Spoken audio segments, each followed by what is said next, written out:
Legends of Runeterra has got a lot of interesting mechanics to make it stand out from many of the other card games on the market. But there are probably quite a few new things that the game might not have told you about, so we decided to put together this quick little video to help you become an absolute Legends of Runeterra pro.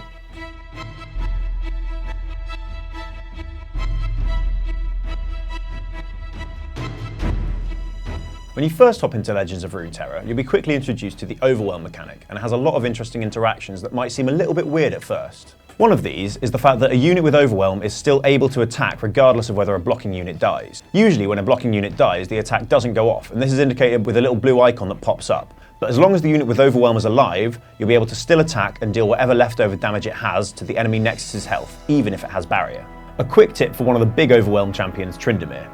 This beast of a character levels up when he dies, so if your opponent has him on the board, you might want to hold off on attacking him before his attack goes off, otherwise he'll only get stronger and hit you back for massive damage.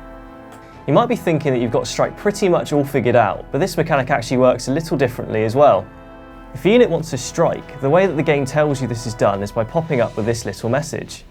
But this doesn't mean that you have to deal damage. If you end up just hitting a unit with barrier, your strike will still count, just as long as the unit that you're hitting actually has attack power.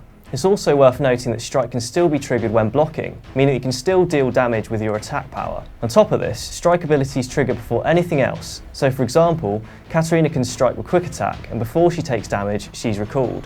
Strike isn't the only thing that might work a little differently to what you expect. Spell ordering in Legends of Runeterra is also a bit of an unintuitive system. In the spellcasting phase, spells cast after trigger first. For example, if one player tries to use Deny on the enemy's spell, their opponent can deny that deny, making the initial spell the only one that still takes effect. This has all sorts of implications and means fast and slow spells can be reacted to in different ways. Speaking of spells, when the game doesn't want you to have multiple copies of the same champion on board at once, it simply transforms those extras into spells in your hand. But thankfully, there's a way that you can still sneak them onto the board with the likes of the Rekindler and Mist's Call. Decks incorporating the Shadow Isles can resurrect several copies of the same champion. The likes of Splinter Soul can give you temporary copies to attack your enemy with, so this is basically a bit of a loophole in how you can still get extra copies of champions on board. If you really want to bring down your foe, then you might want to consider leveling up a couple of your champions that you've got out on the board, especially if you've been using that cheeky loophole that we previously mentioned. If you think ahead, you can bait your enemies into taking more damage than they think. This is because it's possible to level up your champions during all the combat chaos. For example, if one of your other units hits the enemy Nexus below 10 health, Darius will upgrade before attacking. That's why it's usually best to get Darius to attack last. Likewise, if Shen gives an ally barrier through support, he'll grab a cheeky level if this is the 4th barrier he's seen. This can buff him up before attacking, potentially keeping him alive or dealing more damage. Now that you've got all these leveled up champions bossing it on the boards, you might be worried about what happens to those little upgrades when they die. Well, the good news here is that whenever you level up a champion, this automatically means that future copies are also leveled up. So if anything, it's actually often worth forcing an upgrade while sacrificing a champion's life, because this way, the next one you receive will be boosted too. It's just a nice little sure way of making the most out of those upgrades with your champions. Another little mechanic that you might not know much about is Rally. This basically works by giving you an attack token, which lets you attack either multiple times a turn or on your opponent's phase. It's a nice little bonus whenever you need to deal a bit of extra damage to get the upper hand over your opponent or close out a game, but sadly, it doesn't stack with itself. If you already have an attack token, maybe wait to play your Katarina out to make the most of it.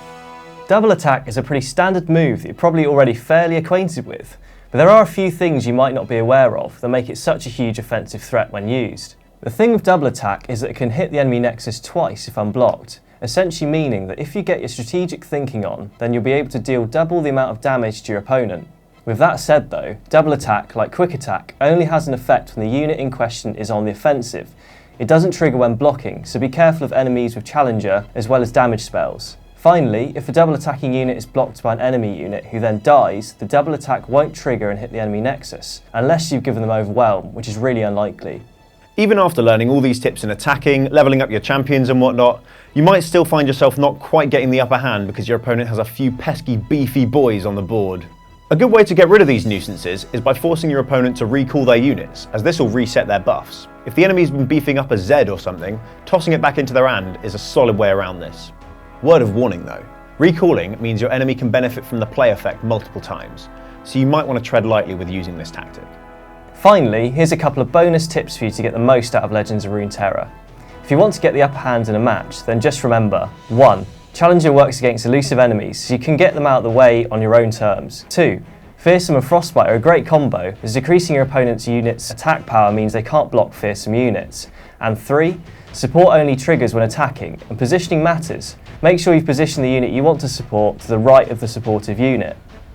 And that's pretty much the mechanics of Legends of Runeterra that you maybe probably didn't really know about. Just follow these tips and soon enough you'll be an absolute pro at the game. At the very least, you'll be able to last a little bit longer in a match.